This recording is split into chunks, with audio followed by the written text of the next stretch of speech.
So hi everyone, it is 11 a.m. on deadline day and we're live! You didn't even practice that.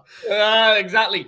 And stuff's happening, which is the most interesting thing. So let's recap a couple of things that have happened. We're going to do a couple of these during the day just to keep you abreast of what's going on with Boro on deadline day. And obviously the big news so far this morning is confirmation in the last 15 minutes or so of the loan deal for Samuel Iling-Junior, season-long loan from Aston Villa, straight loan, straight into the squad for Boro.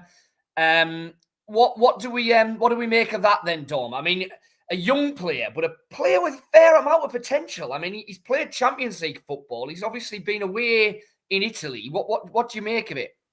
Yeah, I think it's another real eye-catching one. Similar to the Dork situation, I think, in the summer, in that wasn't necessarily a signing or deal that was being actively pursued at the start of the month, but when the opportunity presents itself to sign a player who's, he played 24 times, 28 times, I think it was, for Juve last season in Serie A. He hasn't played as much for Bologna in the first half of the season as Aston Villa had liked, but he still played in 8 Champions League games, I think, scored against Dortmund last month, England under-21 international, versatile forward, can play wing back as well. I think it's another one of them, isn't it, where if the opportunity presents itself, similar to Dork in the summer, to sign a player of that pedigree, then you jump on it, don't you? And what it's probably allowed Boro to do, as we've seen this morning, is Alex Gilbert goes to Charlton on loan, so he'll hopefully benefit from some regular football there. And Iling-Junior comes in and adds another option to an attack that is just absolutely stacked with talent in it.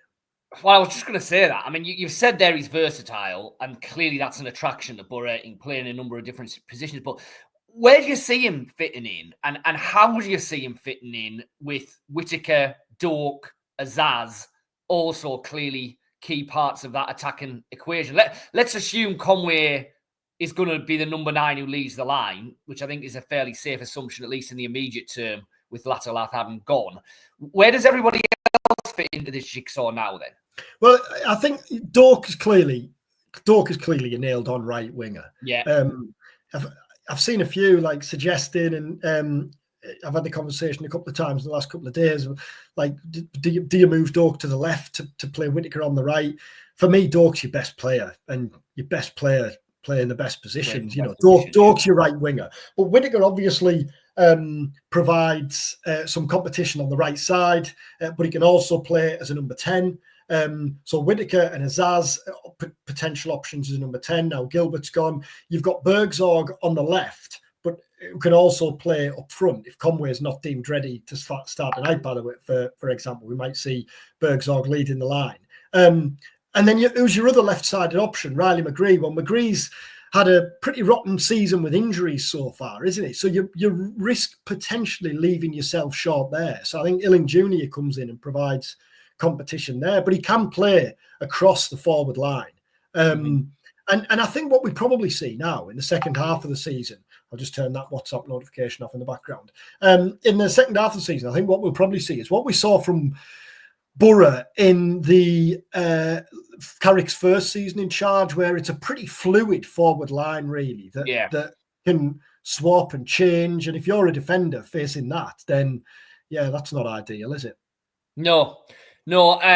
So, I mean, just the last one on Iling-Junior, I think you referred to it in your piece today. I mean, Boro clearly not the only side who have been interested in him whatsoever. An awful lot of teams were wanting him. I think you said the fact that Boro have had Archer, they've had Rodgers, Villa have clearly seen and benefited from how they've developed those players. Has that come into this a bit, do you think, the Boro have been able to get him? Yeah, I think definitely. So, I mean, we've had this conversation a fair few times, haven't we? Just the trust element, I think. It was the same again with Dork, wasn't it, in the summer when Liverpool trusted Boro to handle their brightest young attacking talent who was going out on loan at the time. And I think it's similar with this one. Obviously, Villa have seen how Archer developed in that loan spell in the second half of Carrick's first season. and then clearly were taken by just how quickly and impressively Morgan Rogers developed in the 6 months he was at Boro last season. If you're a club and you've got a bright young attacker who you want to go out on loan in the Championship, then Boro's got to be right there at the top of the list, hasn't it? And it will be fascinating to see how it plays out with those players, won't they, in the second half of the season now, because there's so many options for Carrick. And obviously, you go up front, you've got Conway there. Well, Iheanacho's going to sign before the deadline. Lath's going to complete his move to Atlanta United. You've got Bergzorg who can play up front as well. You've still got Marcus Forss there, who I didn't mention. So I don't think scoring goals is going to be a problem, or it certainly shouldn't be a problem in the second half of the season. We're getting a lot of good comments in, a lot of questions. We'll have a quick chat and then we'll try and rattle through some of them at the end. I'll just bring a couple up here while we're on, because we're going to turn to Iheanacho now. I think you might actually have to bring him in, Dom, but we've had a couple on specifically on Iheanacho.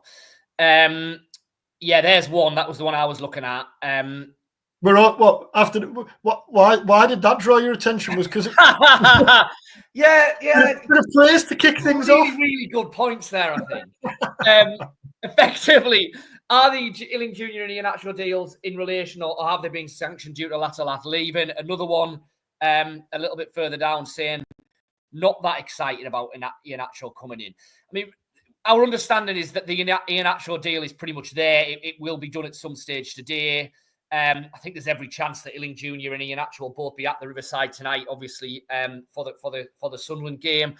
What's your thoughts on Iheanacho then? It seems to be dividing opinion, I think it's fair to say, amongst Boro fans, certainly from some of the comments we've been getting in. I mean, if you're getting the Iheanacho who was breaking through at Man City and who had some very good seasons at Leicester City, then you're getting a Premier League quality striker. I don't think there's any doubt about that. Maybe if you're getting the Iheanacho that was towards the end at Leicester and that has clearly struggled to do an awful lot at Sevilla, there's more question marks over it. What are your thoughts? I think it makes sense from Boro's perspective. Had Lath left a fortnight ago, then I think it's more likely Boro would have made a permanent striker signing this month. But obviously that's rumbled on until the final hours of the window, really. The possibility was probably still there, or possibly still there to bring a permanent signing in. But clearly, you're up against it with time. Clubs now know you're just about to make however much for your number 9 who's leaving. What this does is bring in a player who has real pedigree at this level, Premier League and Championship. Is an international. You would think he's going to have a point to prove, or want to get his career back on track or get rolling again after a difficult first 6 months at Sevilla. The fact he's playing for Sevilla in itself shows just how talented he is. And we have seen him, haven't we, when he's been at his best playing in England. He's a blistering talent, really. So what it does is it gives you you get him in until the end of the season. Conway, I suspect, will be desperate to nail down the number 9 spot and say, right, this is mine now anyway. But it then gives you the opportunity to reassess again in the summer when you know what division you're going to be in. You've got a bit more time to play with, and you can assess targets even more between now and the end of the season. Plus, how often do we say it, and how often do we hear people in football saying it? January is such a difficult window to negotiate in and to operate in. To have to bring in a number 9, to have to replace your starting number 9 is the ultimate challenge, really, isn't it? I think what Boro have done is what you say clubs need to do. Replace them before they go. And didn't they do that when they brought Conway in the summer? When Conway came in, we spent 2 or 3 months talking about, well, how is this going to play out now with these 2 strikers? Well, similar really up the road with Sunderland, wasn't it? And Jack Clarke and Romain Mundle, they signed Romain Mundle 6 months before Jack Clarke left. And then when Clarke's left, you've got someone ready to hit the ground running. One potential complicating factor over the last couple of weeks has been the fact Conway has been injured. If Conway was fit a fortnight ago, then would the deal for Lath, I don't know whether this would have been possible, but have been pushed through even quicker to try and get that done so you can move on. And just the other thing on that, yeah, I've seen it kind of widely discussed, the loan signings over the weekend, the number of loan signings made. Well, I don't think this is anything like really the position Boro found themselves in a couple of years ago when they had Stefan and Giles and Archer and Ramsey and whoever else on loan. Alex Mowat, I think, was on loan as well that season, wasn't he? If you go through the loan signings Boro have made, well, Mark Travers needs must there, wasn't it? Yeah. Sol Bryn got injured in December, then Senny Dieng gets injured. I think everyone agrees really that in terms of a short-term signing, Mark Travers is probably about as good as you're going to get. The Giles loan signing, I think, makes complete sense from Boro's perspective because you get the player in, but let's not forget that Giles hasn't been great really for 18 months, has he? What it does is it just gives you 6 months to for Giles to get his feet under the table again. Let's see if he can rediscover the form of a couple of seasons ago. We know Hull are keen to offload him anyway, and that's certainly been the case. I think the power's very much in Boro's hands on that one. The Iling-Junior one we've just talked about there, I think it's a case of just acting when the opportunity presents itself, as it did with Doak. And Iheanacho we've just talked about there. Now, Doak's going to leave in the summer, but again, have you not replaced him by bringing Morgan Whittaker in, as we were talking about there with the Conway deal? So I completely understand the signings. Now, just the last one on Iheanacho on the striker situation. I mean, I can see some fans are kind of saying, look, you've known Lath's going to leave. You've supposedly had plans in place. You've got 22 million burn all in your pocket. Is this the best you can do almost? Well, I think part of the problem with Boro has been that, okay, you can go out and spend pretty decent money on a striker to come in and potentially help you get promotion between now and the end of the season. The problem with that is if that's a permanent deal, then the level of striker that you can attract as a championship club paying championship wages is probably very, very different to what you might be able to get in the summer if you get promoted. And I think that's been the problem or part of the equation Boro have been wrestling with this month. Yes, you need to sign someone to help you get promoted, but what you don't want to do is saddle yourself with a championship level striker, if you like, on a 4 or 5 year deal on what would still be pretty decent money when you're going to want better again in the summer if you get promoted. That is a dilemma, isn't it? The Boro have kind of been wrestling with all month, really. Yeah, undoubtedly. And if Boro didn't make the Conway signing in the summer, so if they had Lath as the main striker, and then they only had, say, Bergzorg and Force behind, who clearly have a lot to offer, but have been used mainly in other roles on the flanks, haven't the Bergzorg the left, Force the right. Then I think you'd be saying, well, hold on. So it's our only kind of out and out natural striker now is a lone player we've brought in until the end of the season. But that's not the case, is it? So it just, like you say there, it just gives Boro the chance to go in the summer when there's going to be a lot more clarity, obviously, on what division they're playing in, what type of striker they're going to be targeting. Yeah, I think it makes sense from Boro's perspective. What about that then? What about that on Lath's X6? Obviously, still hasn't. Yeah, nothing's been confirmed yet. Well, the simple answer to that is nothing's holding it up. I think that the situation with Lath is that the MLS transfer window doesn't close at 11 o'clock tonight. So Boro are really in Atlanta United's court in terms of how and when they want to announce the deal. That tends to be the way these things work. The buying club kind of has the sway, if you like, of how and when they announce that. Well, there's not the 11 o'clock deadline. There's not the imperative for when that has to go through. And I think Atlanta are just working to a slightly different deadline. They're not even back into full pre-season training yet. So I think it's just a case of the timeline that Atlanta are working to is not dictated by the British transfer window, transfer deadline. So certainly from the Boro end, there is absolutely no concerns that this is dragging out, that there's problems or anything like that. Lath is over in the US. He's passed his medical. Everything's gone to plan. That deal will happen. It might not even be formally confirmed today because Atlanta don't need that to happen. Just having a look at a few more of the comments here. There's been a fair few mentioning Will Smallbone, who was linked just before we started here. Boro have got 5 loanees now, so they can sign more loan players, but you can only have 5 Yeah, in the that's the match rule. squad.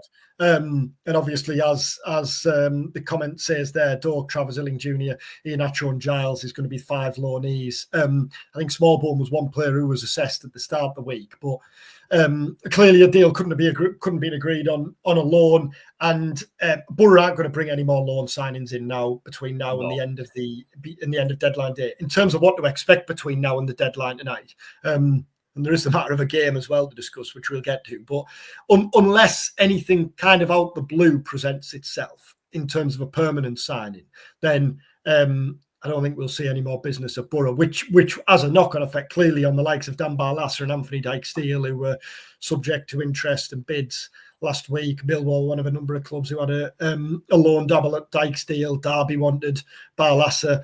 But clearly in both areas, Scott, you can't risk leaving yourself short in midfield or at right back. No, that's exactly it. The Barlaser deal might have happened had they been able to bring in a midfielder. That situation has changed a fair bit now, hasn't it? Camara, they obviously looked at. That hasn't happened. He's Saudi bound, so Barlaser stays and Dyke-Steele stays now as well, I think, because as you rightly say, it's too late in the day. In terms of the loan numbers, what it does also show is, which I can't think we kind of knew at the time, but it underlines why Boro was so determined to get the Edmondson deal turned into a permanent, because had Edmondson still been a loan player, that would have presented them problems for what they've wanted to do subsequently. So, we kind of thought that might be the case, but I know some people were questioning why did Boro, kind of feel the need to spend money and turn that into a permanent. Well, this is why. This comment here feels like a decent window, improved on positions we needed to, i.e. keep a left back and attacking mids. My big concern is the amount of loans, again, which we've talked about. And I get the point, but I think as we touched on there, I don't think it will be another big rebuild in the summer, because Travers will keep the situation you sorted. Giles, obviously, we've talked about. Iling-Junior and Doak, I think you accept them both for what they are, straight loans. But that's not an area where Boro look short. And clearly a striker is going to be a priority in the summer anyway. So without risking going over all ground on what we just discussed, I don't think it's the same. No, I mean, there will be a rebuild in the summer, don't get me wrong. And there's going to be a need to bring in a permanent striker, but that's easier to do in the summer than it is now. You touched on that. It's as simple as that. I think Boro will feel that they can do that in the summer far better than they can this month. And they'll know what league they're playing in, which will clearly be a massive driving force of what level of striker you can bring in. And I think this actually takes us to the football. Yeah. The potential slow start to the season again. Well, yeah, on the pitch, Boro find themselves in a position really where they're playing catch up, or certainly would have hoped or expected to be higher up in the table, better placed, more healthier placed at this stage. Tonight's game is huge, isn't it? I mean, you run the risk of going 14 points behind Sunderland. If automatic promotion isn't out of the equation already, and Michael Carrick was asked about that on Friday and kind of said, well, look, the league's obvious. He kind of didn't say it, but he said, well, the league table's obvious. We're clearly have to nail down what either the 5th or 6th spot. By doing that, though, not crawl over the line, go into the playoffs with some momentum, go into the playoffs as a team to beat. Yeah, and like you say, if Boro don't win tonight, then the gap to Sunderland will make it feel like the 3rd and 4th are pretty much nailed on there, and suddenly it becomes a whole host of clubs battling for 2 playoff spots. So just getting into those playoffs is going to be a hell of a fight. And then, like you say, Boro have to get some momentum. I mean, I don't think anyone can shy away from the fact that the first half of the season has been disappointing. I mean, Michael Carrick said that himself. Would Boro have been making as many changes tonight had they performed better this month? Had they performed better in the first half of the season? Probably not. I think that part of this rebuilding job, and it has been a rebuilding job, is because Boro have underperformed in the first half of the season. I kind of get back to the column that I wrote the other week. I think that, while you can maybe quibble about some of the individual signings, this Boro side now, this Boro squad now, has to be good enough to finish in the top 6. There are no excuses now if this Boro team doesn't finish in the top 6 this season. 100%. Is not getting another centre-back a risk? We only have 3 and they're all injury-prone. Carrick was asked about that on Friday, and obviously Matt Clark left for Derby last week and was asked whether he planned to be replaced and just said, no, I think we'll be fine. Obviously, you've got Rav Vandenberg, Dale Fry and George Edmondson. If more cover's needed, well, Harley Hunt signed in the summer, but clearly it's a big step up to expect him to go in and play championship football. Luke Ayling's played centre half in the past. Yeah. Johnny Howson. I was going to say Howson if/when he gets fit. I mean, there are options there. Yes, in an ideal world, you probably would have a fourth one. But if you're looking to sign a fourth centre half, you're signing them as a fourth centre half. So they're clearly not going to be at a certain quality level where they would expect to be playing. So, in an ideal world, you probably would have a fourth natural centre half, but the level of player I think you'd be able to get to fulfil that role, you'd probably be moving Luke Ayling across ahead of him anyway.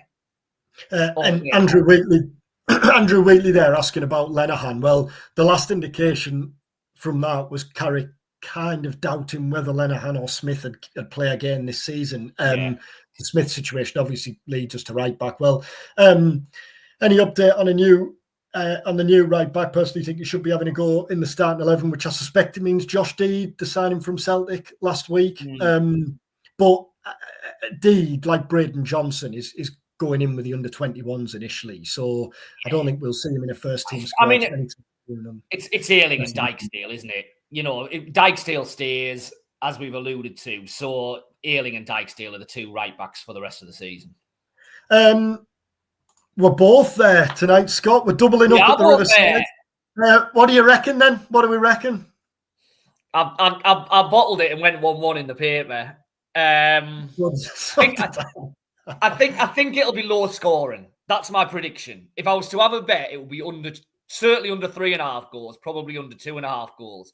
I think it'll be tight. I don't think either team will want to give very much away. Obviously, the game at the Stadium earlier in the season was settled by the only goal of the game. I could see that again. 1-1, 1-0 either way. I think it'll be tight, and I think it'll be low scoring. That's sitting on the fence. I know it is, but I'll sit on the fence. Regis Labrise has been shrewd tactically this season, but I don't think he'd be quite braced for a 208 Boro 208 formation. Yeah, well. Just then, because I suspect there will be an interest from Boro's perspective as to how the month has played out for Sunderland as well, really. And they're looking likely to sign Jayden Danns from Liverpool today on loan, but obviously he won't be available tonight. Wilson Isidore, who's signed a permanent deal after a loan. Tommy Watson has been chased by several Premier League. Yeah, sounded like in the last half hour or so that he's more likely to head to Brighton, I think. So I think Watson sounding like he might well be on the way out of Sunderland. And what's the feel then at Sunderland on the back of the window ahead of this one tonight? I think it's a little bit like some of the kind of criticism that we've been alluding to with Boro, that what might have been a well planned out window at some stage has turned into a bit of a scramble towards the end for Sunderland. Enzo Lafay looks a really good signing. He's the lad who they brought in on loan from Roma. Played under Labrise at Lorient. He's played on the left-hand side so far. He's probably more of a number 10, but I think he'll play on the left against Boro tonight. He's looked really good. What they haven't been able to do is bring in an experienced striker, and Sunderland haven't been able to do that for about the last 6 or 7 transfer windows. So that's, Jayden Danns from Liverpool looks exciting. I mean, he's got a bit of pedigree there. He played in the League Cup final last season for Liverpool. He's been in and around squads. But he is unproven. He's not really played championship football. Sunderland are relying on keeping Wilson Isidore fit between now and the end of the season, I think. If they do that, then they've shown that the rest of the team is really strong. And there's they've almost got themselves to a position now where they're going to finish in the top 6, aren't they? Can they finish in the top 2? Maybe. They're knocking on the door, but feels like a big game for them tonight as well, because Sheffield United and Leeds keep on winning. So while the gap wouldn't be huge to the top 2, it would be growing. And it wouldn't need that much more for Sunderland suddenly to be probably playoff bound with the top 2 out of it. So, I like the Lafay signing for Sunderland. I think he's a really good player. I'd be interested to see what Boro fans think of him, assuming he plays tonight, which I'm sure he will. but Sunderland are probably leaving themselves where if anything was to happen to Isidore, they'd potentially be in trouble unless Dan's was to really hit the ground running. Right, we'll wrap up there. Well, if there's any kind of major developments as the day goes on, we'll come back and do another short video mid afternoon. We'll see how things are fixed, obviously. But yeah, we're both there tonight. Enjoy the game if you're going along. Obviously, it's on ITV2. Yeah, I think so. Yeah. So if you're watching at home, enjoy. If you just joined us, by the way, and you're not familiar with what we do, then just tap subscribe, because we do a video. We do a video at least once a week, and it goes out as a pod as well. So you can subscribe on YouTube, or if you listen on your podcast platforms, then rate and review. Keep getting in touch with anything if they want us that you want us to discuss. Thanks for watching. Take care, and we'll catch you later on.